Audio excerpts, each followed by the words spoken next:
축복합니다. 계속 이 스가랴서의 말씀으로 우리 함께 말씀을 나눠가고 있으며 지금 이제 5장의 말씀으로 넘어왔습니다. 5장의 말씀의 시작은 두루마리가 나르는 환상을 보는 것으로부터 시작됩니다. 우린 다시 5장 1절의 말씀을 읽도록 하겠습니다. 함께 읽겠습니다. 시작.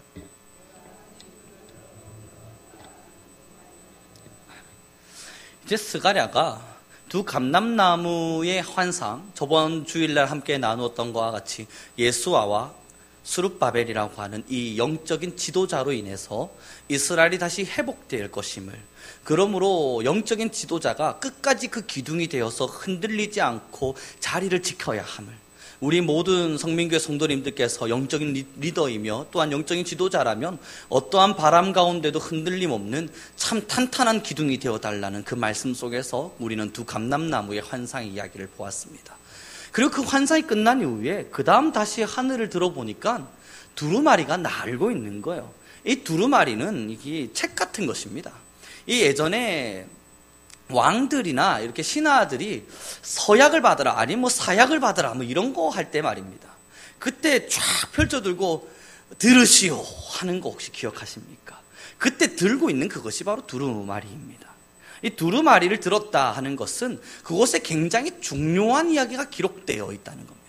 두루마리 자체가 중요하진 않아요. 그러나 그 두루마리의 내용이 중요한 겁니다. 이 두루마리에 누가 글을 씁니까? 신하가 자신의 왕에게 항소할 때 글을 쓰기도 하고, 왕이 신하들에게 무언가를 명할 때 두루마리에 글을 씁니다. 그리고 그 글을 씀으로써 신하들에게 선포하는 거예요. 들으라. 그리고 쭉쭉쭉쭉 그 두루마리 이야기를 할 때 그 신하된 자들은 어떻게 듣습니까?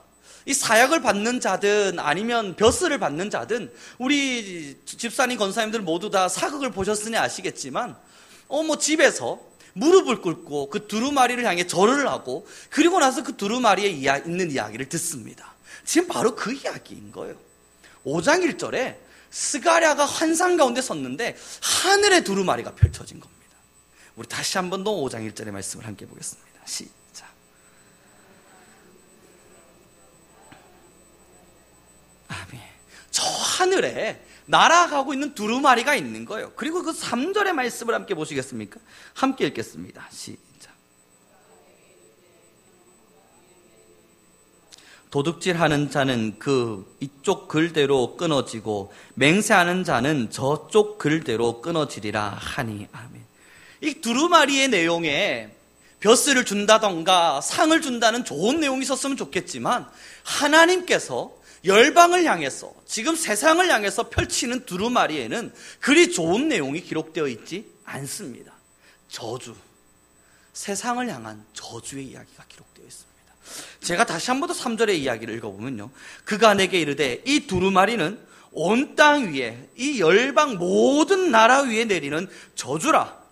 도둑질하는 자는 그 이쪽 글대로 끊어지고 맹세하는 자는 저쪽 글대로 끊어지리라 하니. 4절 말씀 제가 읽어드립니다.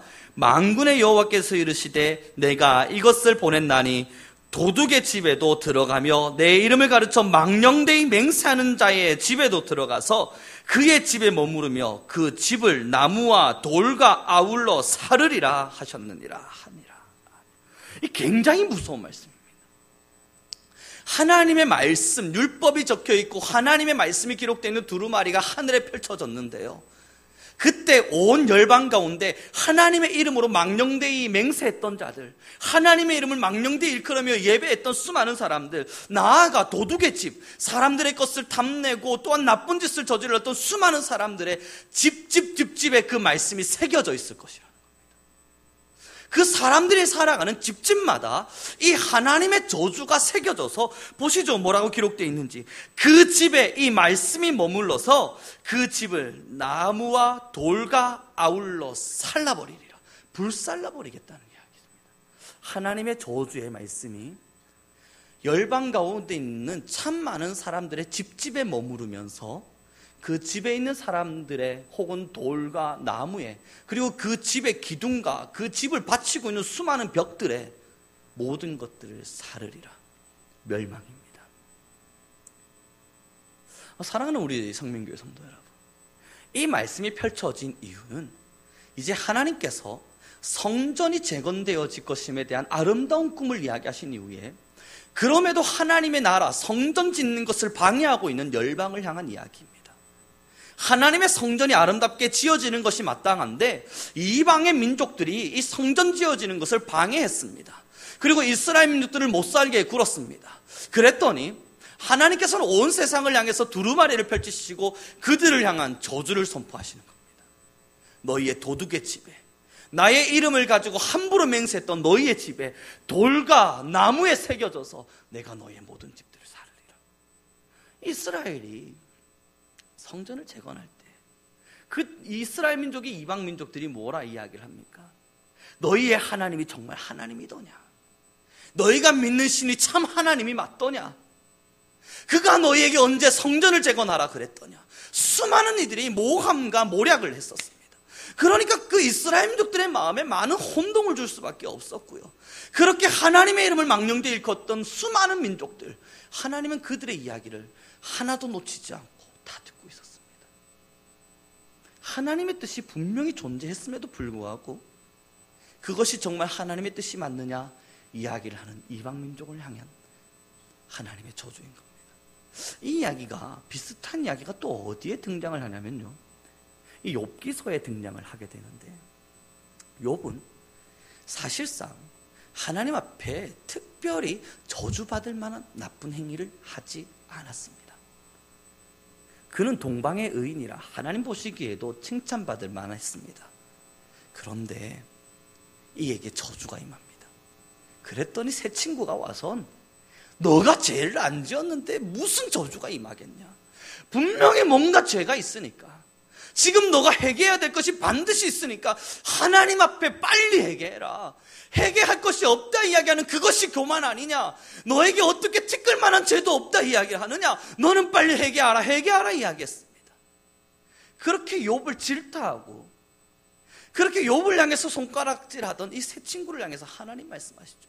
도대체 너희가 누구길래 내가 사랑하는 자 욥을 저주하느냐? 그리고 그들을 향해서 하나님이 저주를 멈추려 하지 않습니다. 욥이 이들을 위한 용서의 기도를 함으로써 그들의 모든 죄를 사해 주죠. 사랑하는 우리 성도 여러분, 이스라엘의 성전이 멈추어져 있었어. 누가 봐도 저주와도 같습니다. 하나님의 성전이 아름답게 재건되어져 가는데 붕괴의 위기예요. 누가 봐도 저주가 맞습니다. 세상적으로 바라보면 잘 되는 것이 축복이지 안 되는 것이 어떻게 축복이 될 수 있습니까? 하나님 앞에서 아름답게 신앙생활을 하고 가는데 안 되고 또 안 됩니다. 그랬더니 주변 사람들이 야, 당신은 하나님께 축복받은 사람이군요. 누가 그렇게 이야기하겠습니까? 저주라 이야기하겠죠. 저주다. 분명히 너가 하나님께 잘못한 것이다. 이것은 하나님의 뜻이 아니다. 원래부터 하나님은 이것을 원하지 않았기 때문에 지금 너를 멸망시키고 있는 것이고 너의 길을 막고 있는 것이다. 성전 재건 하나님의 뜻이 아니야. 멈추어서 이젠 이것을 멈추어라. 다시 기도해봐라. 정말 이게 하나님의 뜻인지 아닌지 다시 기도해봐라. 수많은 이야기들이 있지 않겠습니까? 누가 봐도 저주니까요. 그렇게 모든 것이 다 상실된 것만 같은, 이 세상 가운데 버림받은 자와 같은, 세상 가운데 아무것도 가진 것이 없이 내팽겨친 자와 같은 그러한 자들, 그러나 사실 그 역사와 그 기적이 하나님의 뜻이었습니다. 그렇게 내팽겨쳐져 있고, 그렇게 버림받아져 있고, 그렇게 세상 앞에 내세울 것 없이 세워져 있는 그 모습이 하나님 보실 때는 원함이셨던 것입니다. 그리고 그들을 향해서 이게 하나님의 뜻이냐? 너가 사랑하는 하나님이 너에게 원하시는 것이 기껏 이런 것이냐? 저주했던 수많은 이들, 그를 향해서 수많은 하나님의 이야기를 들먹거렸던 이방 민족들, 오늘 말씀을 기억해 주십시오. 그들의 집을 이루고 있는 벽의 돌들과 그 집을 기둥을 이루고 있는 나무들마다 하나님의 말씀이 새겨져서 불살라버리겠다. 하나님이 그들의 이야기를 단 하나도 놓치지 않았습니다. 안 될 수 있습니다. 하나님의 뜻을 따라 산다 하여 어찌 언제나 승승장구하며 살아갈 수 있겠습니까? 우리가 믿고 나아가는 것은 하나님의 뜻을 따라 살아가면 정말 잘 돼. 안 되면 이건 하나님의 뜻이 아니야. 그것이 아닙니다. 우리가 믿고 나아가는 것은요, 하나님께서 내게 소망과 희망과 꿈을 주셨을 때 비록 그것이 나를 좌절케 하고 비록 그것이 세상 수많은 사람들에게 내세울 것이 없는 환경으로 나를 밀어넣더라도 하나님이 내게 주신 음성인가? 하나님이 내게 주신 꿈이 맞는가? 내가 지금 이 꿈을 꾸며 여전히 하나님의 기대감 앞에 서 있는가? 수많은 믿음을, 수많은 것들을 이렇게 잣대질하며 걸어가게 됩니다. 제가 어린 시절에 약을 먹어봤는데요, 이 약이 맛이 없잖아요. 이게 못 먹겠는 겁니다. 알약 같은 것들은 다 짝에다가 가루약으로 만들어서 먹었습니다. 약이라고 하는 건 먹어야 되는 건데 먹을 수가 없어서 짝에서 먹었습니다. 어렸으니까요. 조금 나이가 들었습니다. 알약 한 알 정도는 기껏 삼킬 수 있는 사람이 되었습니다. 한 알, 한 6, 7알씩 약이 나오면 하나씩 물 한 컵씩 해서 마셨습니다. 그리고 조금 더 나이가 들었습니다.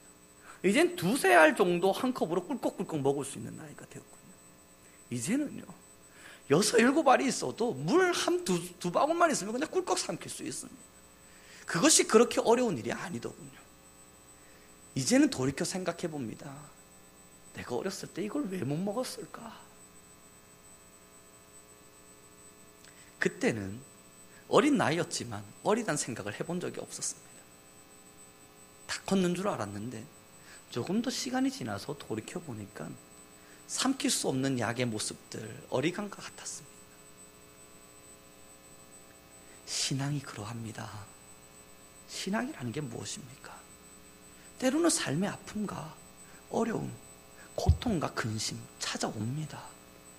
그런데 신앙이 성장했다는 건요, 그것이 없다는 것이 아니라 그 아픔과 고통을 얼마나 잘 삼킬 수 있느냐입니다. 하나씩 먹어 삼킬 수 있었던 사람이 이제 2, 3알 정도 톡톡 털어놓고 그냥 물 한 컵 가지고 꿀꺽꿀꺽 마실 수 있는 사람이 된 겁니다. 신앙이 성장했다는 건요, 이제 내 삶에 아무런 고통도 어려움도 없어, 역시 나는 이제 하나님의 사람이 되었어, 그게 아니라요, 내가 정말 하나님의 사람이 됐다는 것은 웬만한 고통의 약이 내게 다가와도 7, 8알 털어놓고 물 없이도 꿀꺽 삼킬 수 있는 사람이 되어가는 겁니다. 이게 신앙의 성장입니다. 그러나 이 신앙의 성장이 착각되어져서 내 삶에 무언가가 잘 되어진만이 신앙의 성장인가? 그러하다면 세상 사람들 얼마나 잘 되고 있습니까?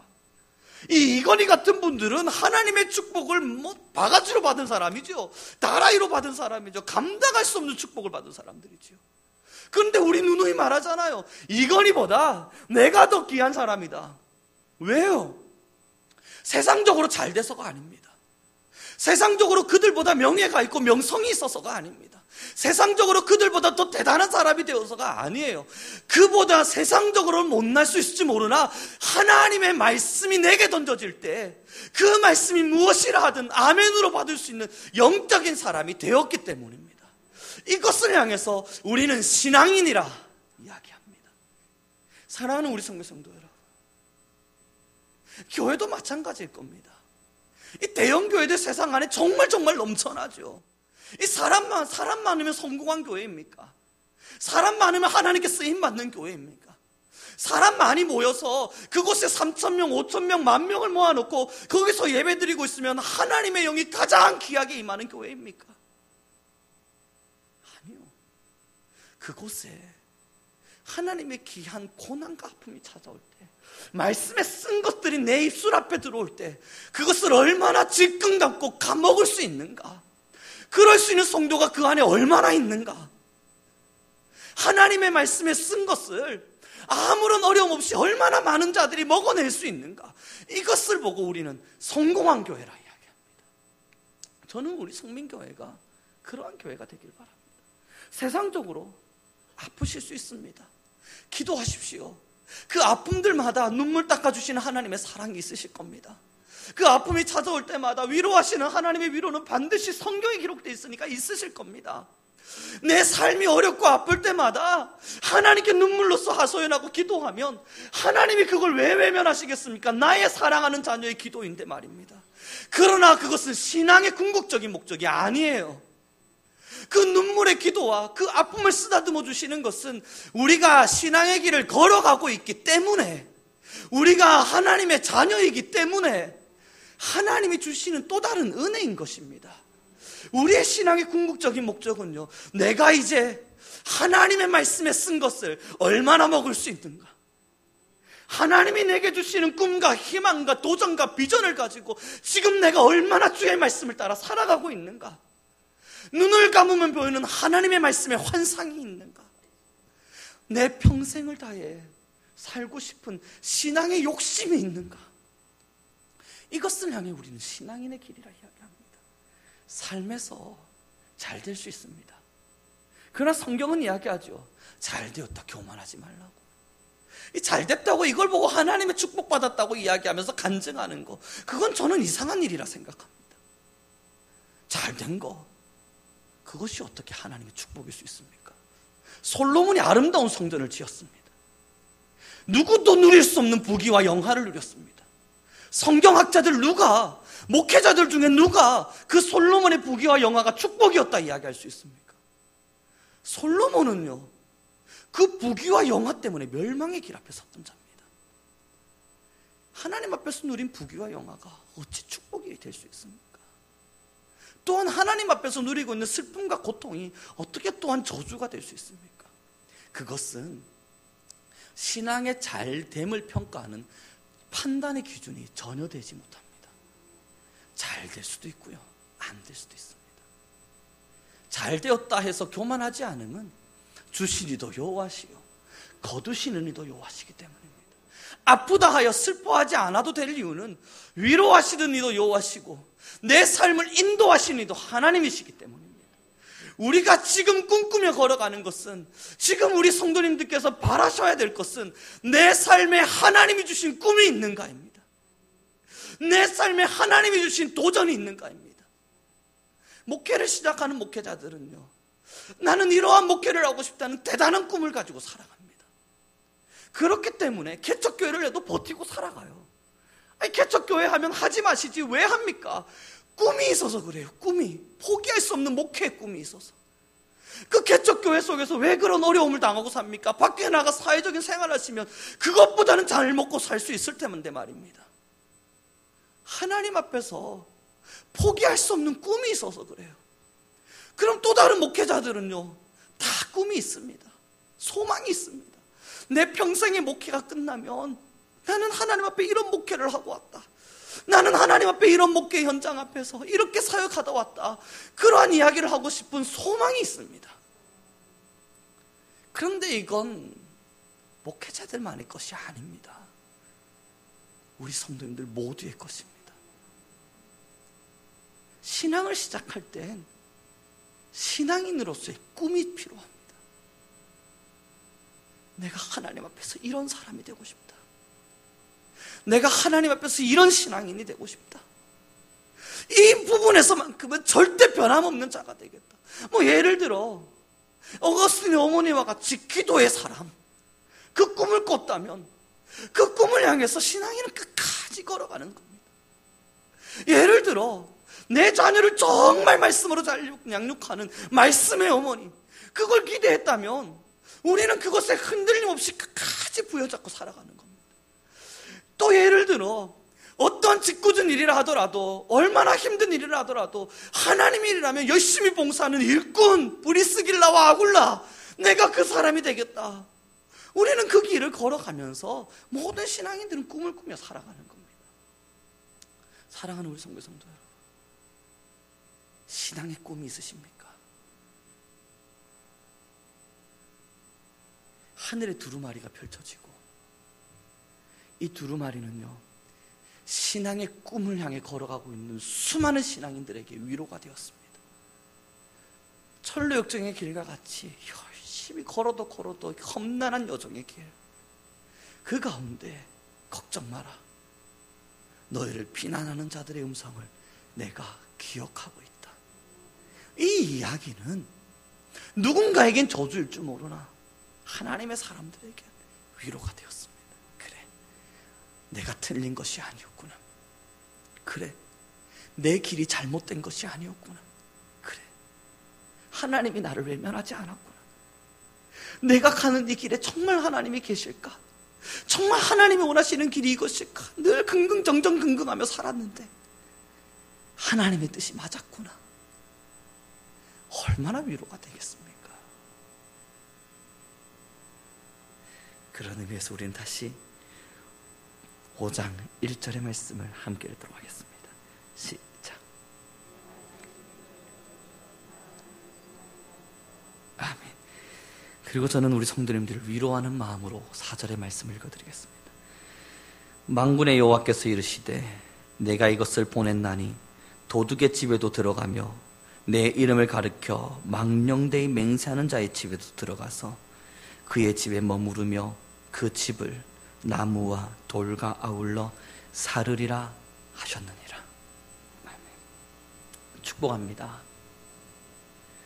하나님의 이 놀라운 세상을 움직이시는 경륜 속에서, 하나님이 통치하시는 이 위대한 세상의 흐름 속에서 기껏 이 조그마한 금곡동에서 아둥바둥 살아가는 우리가 하나님의 그 넓은 뜻을 어찌 다 알겠습니까? 기도했더니 모든 것을 내가 다 알 수 있다. 그것도 얼마나 웃긴 이야기입니까?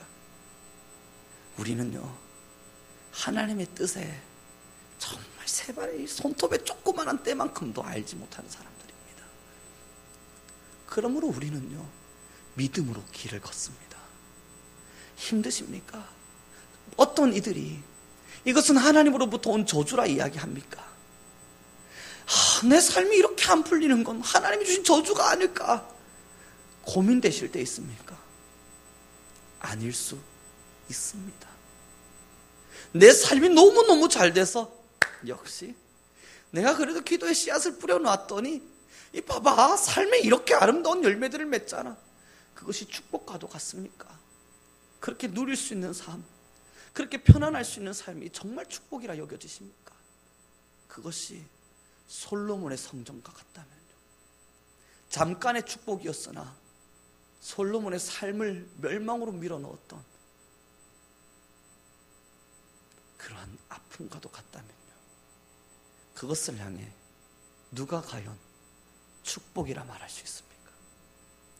사랑하는 우리 성도 여러분, 신앙은 내 삶에 일어나는 일들로 평가되어지지 않습니다. 신앙을 하신다는 건 내 삶에 일어나는 조그마한 사소한 일들을 통해서 하나님의 믿음을 평가하지 않습니다. 가슴 뛰십니까? 믿음의 길을 걸어가는 것이 가슴 뛰십니까? 하나님을 믿으며 살아간다는 것이 정말 행복하십니까? 하나님의 믿음 안에서 살아가는 이 신앙의 길이 그 어떤 것과도 포기할 수 없는 가장 소중한 것입니까? 그렇게 하나님의 품이 날마다 기다려지시고 하나님의 그 천국이 늘 꿈꾸어지십니까? 그것을 향해 우리는 신앙이라 이야기합니다. 언제나 우리 성민교회는 하나님의 신앙 안에서 참된 믿음의 길을 아름답게 걸어가는 우리가 되기를 소망합니다.